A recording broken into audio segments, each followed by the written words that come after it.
When Officer Jake was trapped in flames, then how this police K9 dog save his partner will move you. The warehouse was collapsing, flames swallowing every escape route. Officer Jake was running out of time. With no way out and his body failing, his only hope rested on his loyal police K9 dog, Rex, who refused to give up.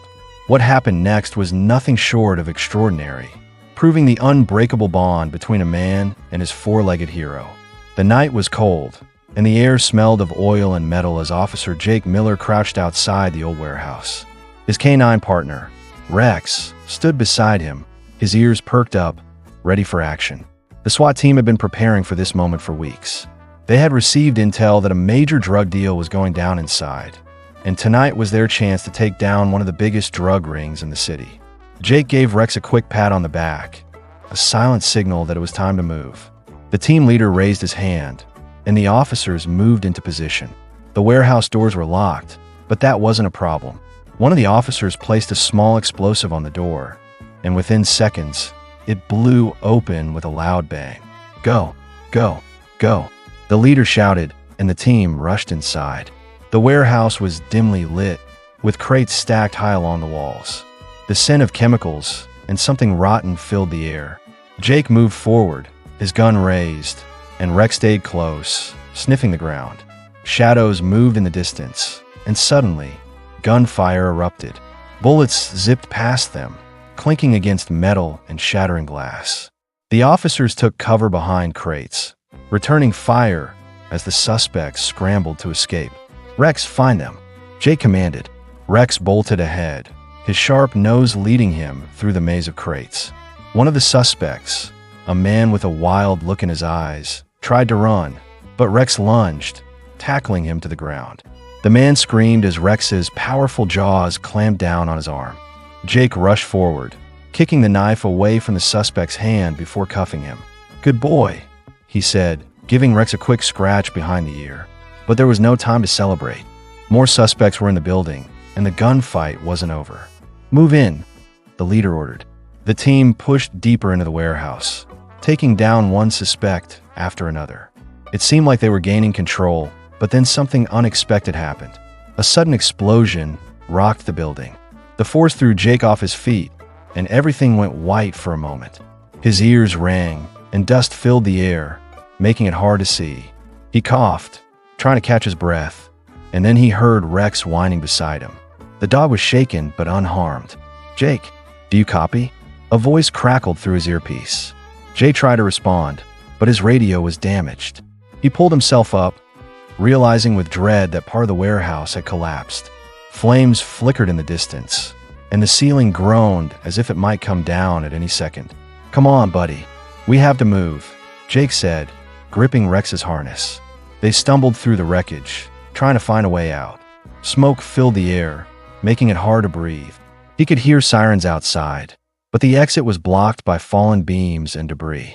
Outside, the rest of the team was being forced to retreat. The explosion had been too strong, causing part of the building to crumble.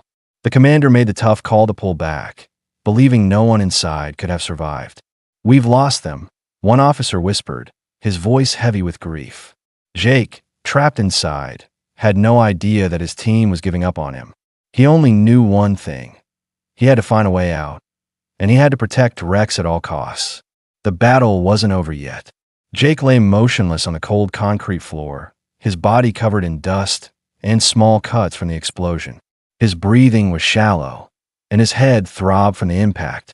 Rex, still shaken but alert, nudged Jake's shoulder with his nose, letting out a worried whimper. When his partner didn't respond, Rex barked, hoping to wake him up. The sound echoed through the wreckage, but there was no answer. Flames crackled in the distance, their orange glow growing brighter as the fire spread.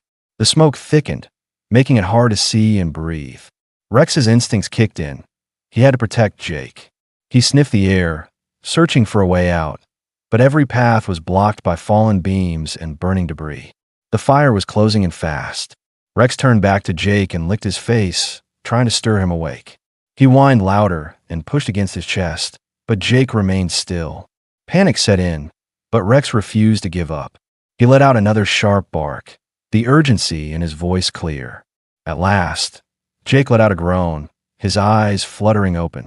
Jake's vision was blurry, and his head pounded as he tried to sit up. "Rex," he mumbled, reaching for his loyal partner. The pain in his side made him wince, but he knew they didn't have time to rest. He looked around, realizing the danger they were in. Flames were creeping closer, swallowing everything in their path. Jake tried to reach for his radio, but the device was cracked and lifeless. Their only connection to the outside world was gone. He gritted his teeth and forced himself onto his knees. "We have to move, buddy," he said, his voice hoarse from the smoke. Rex barked in agreement and stayed close as Jake struggled to his feet. Every step sent a jolt of pain through his body, but he pushed forward. The heat was intense, and the air was thick with smoke. The warehouse groaned under the pressure, and debris fell from the ceiling, making escape even harder. Jake knew they couldn't stay there. He needed to find a way out before the fire consumed everything. He placed a hand on Rex's head. "Find us a way, boy," he whispered, trusting his partner to lead the way. Rex sniffed the ground, weaving through the wreckage. He stopped at a fallen beam that was partially blocking a side passage. With a determined growl, he started digging at the debris, trying to clear a path. Jake helped as best as he could, using what little strength he had left to push aside the rubble. But time was running out. The fire roared louder, the heat unbearable. Jake's vision swam, and he felt his strength fading. "Just a little more," he muttered, but his body was giving up. He collapsed against the beam, coughing hard. Rex let out a desperate bark and nuzzled Jake's arm. The loyal dog wasn't going to leave him behind.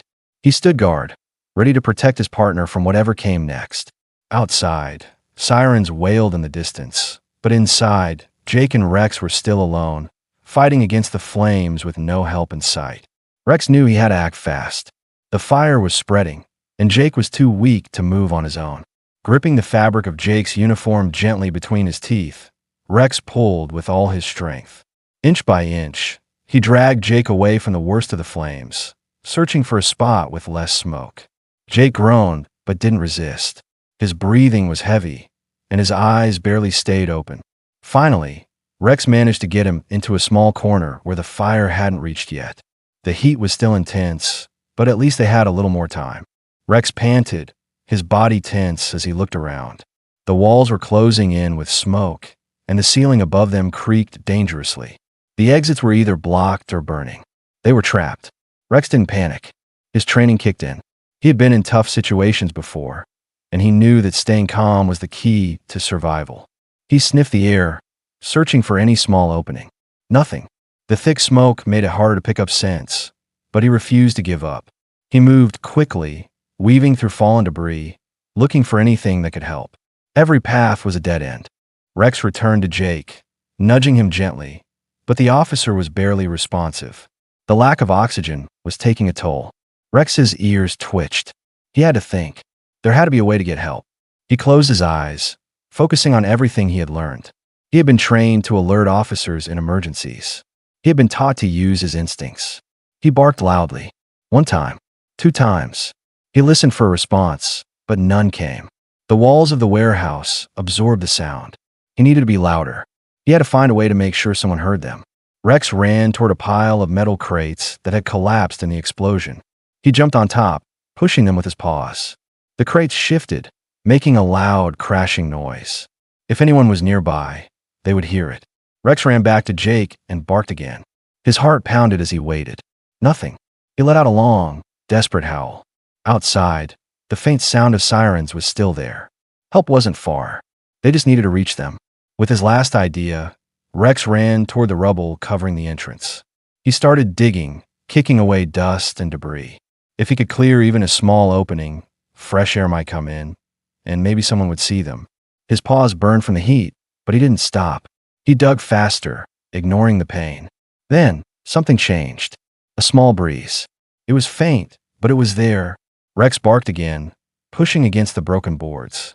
A tiny gap of light peeked through. Hope. He barked over and over, hoping someone outside would notice. Minutes passed like hours. Then distant voices. A flashlight beam cut through the smoke. Rex barked again, tail wagging with relief. Someone had heard them. Help was finally coming. Rex kept digging, pushing debris away until he uncovered a small gap in the wreckage. A thin stream of fresh air flowed through the opening, and he poked his nose through, breathing it in. He could see the outside world, a glimpse of the night sky, the flashing red and blue lights of emergency vehicles. Hope surged through him, but when he turned back to Jake, he knew the gap was too small. There was no way Jake could fit through. Rex barked, desperate to get the attention of the rescuers, but the noise outside was too loud. Sirens, shouting, and the crackling fire drowned out his calls. He howled, his voice rising through the smoke, but still, no one heard him. He needed another plan. He had been trained for situations like this. He had to think. Then, his sharp eye spotted something, a ventilation shaft just a few feet away. He remembered his training, the drills he had gone through. He hurried over to Jake and sniffed his gear, searching for the radio earpiece. He found it, dangling from Jake's vest, covered in dust and ash. Carefully, he grabbed it with his teeth and pulled. The radio earpiece had an emergency distress button. Rex had seen it used before. He knew it was important. With the earpiece now on the ground, he nudged it with his nose. Nothing happened. He tried again, pressing against it with his paw. Still nothing. Growing anxious, he lowered his head and bit down gently, his sharp teeth pressing against the button. A small static sound crackled through the device. Then a voice. "Officer down." "Repeat, officer down." The distress signal had been sent. Outside, the SWAT team's radios buzzed with the alert. "Wait, did you hear that?" one of them shouted. The team leader grabbed his radio. "That's Jake's distress signal. He's alive." Immediately, the rescuers sprang into action. Firefighters rushed to pinpoint the signal's location. The sound had come from deep within the collapsed warehouse. They needed to move fast. Inside, Rex returned to Jake's side, his body tense.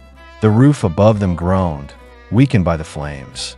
Pieces of debris crumbled, falling dangerously close. Rex positioned himself over Jake, shielding him from the falling rubble. His ears flattened as the structure shook. They were running out of time. Then voices. The sound of footsteps. Someone was coming. Rex barked again, this time with hope. A bright flashlight beam cut through the smoke.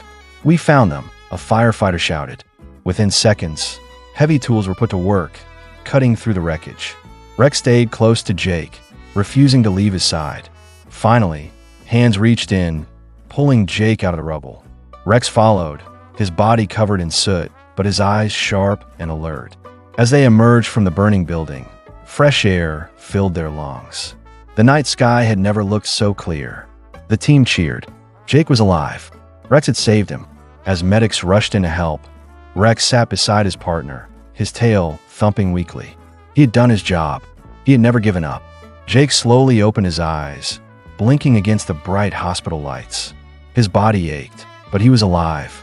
He took a deep breath, feeling the steady beep of the monitors beside him. It took a moment for everything to come back. The fire, the collapse, and Rex. Panic shot through him as he tried to sit up, but a firm yet gentle hand pushed him back down. "Easy, Officer Miller," a nurse said with a reassuring smile. "You're safe now." Jake's heart pounded as he looked around the room, and then he saw him. Rex, lying on the floor near his bed, his ears twitching. The moment the dog noticed Jake was awake, he sprang to his feet, wagging his tail wildly. "Hey, buddy," Jake croaked, reaching out.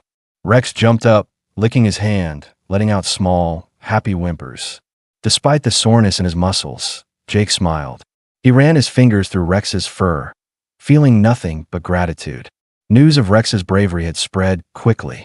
Reporters had covered the story, and people all over the city were talking about the incredible police dog who had saved his partner against all odds.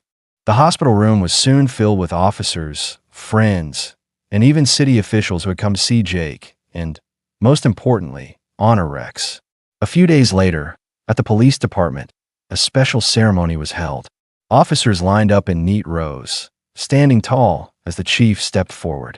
The atmosphere was solemn, but filled with admiration. Jake, still recovering but strong enough to attend, stood beside Rex, his partner, his best friend. The chief cleared his throat and spoke. "Tonight, we recognize a true hero. When the odds were against them, when hope seemed lost, one officer refused to give up. But he didn't do it alone." He turned toward Rex, who sat obediently by Jake's side. This incredible canine not only demonstrated outstanding intelligence and bravery, but he also showed the true meaning of loyalty. Without Rex, Officer Miller would not be standing here today. A round of applause echoed through the hall. The chief then held up a small velvet box and opened it, revealing a gleaming medal. He knelt down and gently placed it around Rex's neck. "Rex, on behalf of the department and the city, we honor you with this medal for your service, your courage, and your unwavering dedication." Rex wagged his tail, and the crowd erupted in cheers. Jake felt his chest tighten with emotion. He looked down at Rex and whispered, "You earned this, buddy." Though he was still healing, Jake knew he would be back on duty soon. But he also knew that no matter what happened, he would never take his bond with Rex for granted. They had survived together, fought together, and now they stood together, partners in every way. As the ceremony ended and officers came to congratulate them, Jake knelt beside Rex, giving him a long, firm hug. "You're more than just a police dog," he murmured. "You're family." Rex responded with a soft lick on Jake's cheek, and as they walked out together, side by side, there was no doubt that this was just one of many stories they would share.